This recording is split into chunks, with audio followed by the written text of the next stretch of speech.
ಬರೀ ಇಂಥದೇ ನನ್ನ ಕೈ ಹಿಡ್ಕೊ ಸಾಕು. ಜೋಗದ ಜೋರಿನ ಬರ್ಬೇಕು, ಮುಂದೆ ಮೈ ಬರ್ಬೇಕು. ಜೋಗದ ಜೋರಿನ ಕೈ ಬಿಟ್ಟು ರೀತಿದು ಚಂದ ಅಲ್ಲ.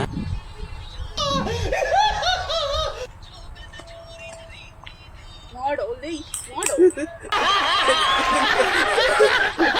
ನಾನು ಚಾ ಮಾಡ್ತೀನಿ, ನೀನೇ ಚಾ ಮಾಡ್ತಲ್ಲ. ಇದು ಬಾಡಿ ಟೆಂಪರೇಚರ್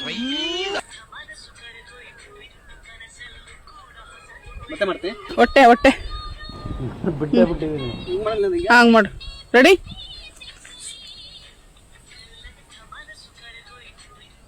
ಇದು ಆಕ್ಚುಲಿ ಚೆನ್ನಾಗಿರೋದು. ಜಾಸ್ತಿ ನಾಟಕ ಮಾಡ್ಬೇಡ. ಇಲ್ಲ, ಫುಲ್ ಪುಳಕ್ ಪುಳಕ್ ಅಂತದೆ. ಪುಳಕ ಅದೇ ಹಂಗ್ ಮಾಡ್ತಾರ. ಪುಳಕ ಕೊಂಡಿದೆ ಅಂತ. ರೆಡಿ?